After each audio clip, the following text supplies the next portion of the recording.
بسم اللہ الرحمن الرحیم۔ السلام علیکم ورحمۃ اللہ وبرکاتہ۔ اور اگر ابھی تک آپ نے ہمارا چینل سبسکرائب نہیں کیا تو سبسکرائب ضرور کر لیں اور اس کے ساتھ بیل آئیکن پر بھی کلک کر دیں تاکہ ہماری آنے والی نئی ویڈیوز سب سے پہلے آپ تک پہنچتی رہیں۔ شکریہ۔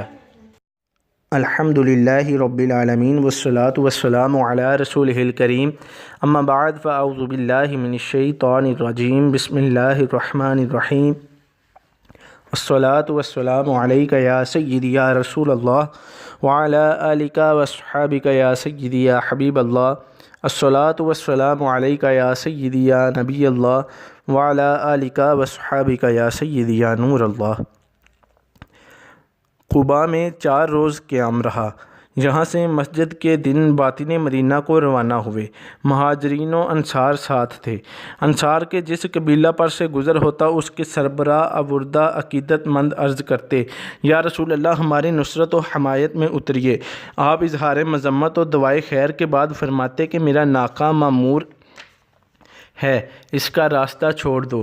راستے میں بنو سالم خزرجی کے محلہ میں جمعہ کا وقت آ گیا۔ آپ صلی اللہ تعالیٰ علیہ وسلم نے وادی ذی سلب کی مسجد میں نماز جمعہ مع خطبہ ادا کی۔ یہ آپ کا پہلا جمعہ اور پہلا خطبہ تھا۔ اس طرح بنی بیادہ، بنی سعدہ اور بنی حارث بن خزرج سے گزرتے ہوئے بنی عدی بن نجار میں پہنچے، جو آپ کے دادا عبد المطلب کے ننہال تھے۔ سلیط بن قیس بخاری خزرجی وغیرہ نے ننہالی رشتہ کو یاد دلا کر اقامت کے لیے عرض کیا، مگر ان کو بھی وہی جواب ملا۔ بعد ازاں آپ کا ناقہ محلہ مالک بن نجار میں اس جگہ بیٹھ گیا جہاں اب مسجد نبوی ہے۔ پھر اٹھ کر قدرے آگے بڑھا اور مڑ کر پہلی جگہ بیٹھ گیا۔ آپ صلی اللہ تعالیٰ علیہ وسلم نے ارشاد فرمایا، انشاءاللہ یہی منزل ہے۔ حضرت ابو ایوب انصاری رضی اللہ تعالیٰ عنہ آپ صلی اللہ تعالیٰ علیہ وسلم کی اجازت سے آپ کا سامان اٹھا کر اپنے گھر لے گئے اور حضور صلی اللہ علیہ وسلم یہ فرما کر المرء مع رحلہ وہیں تشریف فرما ہوئے۔ حضور اقدس صلی اللہ تعالیٰ علیہ وسلم کی تشریف آوری سے جو خوشی مدینہ میں مسلمانوں کو ہوئی اس کا بیان نہیں ہو سکتا۔ حضور انور کی سواری نزدیک پہنچی تو جوش و مسرت کا یہ عالم تھا کہ پردہ نشین عورتیں چھتوں پر نکل آئیں اور یوں گانے لگیں، طلع البدر علینا من ثنیات الوداع وجب الشکر علینا ما دعا للہ داعی۔ ہم پر چاند نکل آیا وداع کی گھاٹیوں سے، ہم پر خدا کا شکر واجب ہے جب تک دعا مانگنے والا دعا مانگے۔ آپ صلی اللہ تعالیٰ علیہ وسلم کے ناقہ کا بیٹھنا تھا کہ بنو نجار کی لڑکیاں دف بجاتی نکلیں اور یوں گانے لگیں، نحن جواری من بنی النجاری یا حبذا محمد من جاری۔ ہم بنو نجار کی لڑکیاں ہیں، اے نجاریوں، محمد صلی اللہ تعالیٰ علیہ وسلم کیسا اچھا ہمسایہ ہے۔ آپ صلی اللہ تعالیٰ علیہ وسلم یہ سن کر ان لڑکیوں سے پوچھا، کیا تم مجھ کو دوست رکھتی ہو؟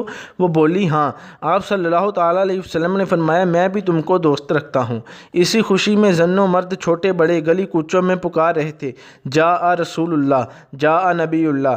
حبشی غلام آپ صلی اللہ تعالیٰ علیہ وسلم کے قدم کی خوشی میں ہتھیاروں سے کھیل رہے تھے۔